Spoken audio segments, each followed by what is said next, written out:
Arī jelgavniekiem paliek aizvien vairāk autotransportu, un visi vēlās nokļūt ātrāk uz pasākumiem, tā arī uz Jelgavas pilsētas kultūras namu, koncertiem, teātriem.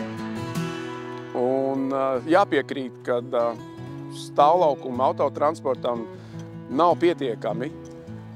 Līdz ar to 2019. gadā jau bija projekts un arī finansējums, lai mēs varētu paplašināt autostāvvietas skverājas kultūras namu. Diemžēl Jelgavas sabiedrības daļa bija pret šo projektu, un mēs tā arī to nerealizējām.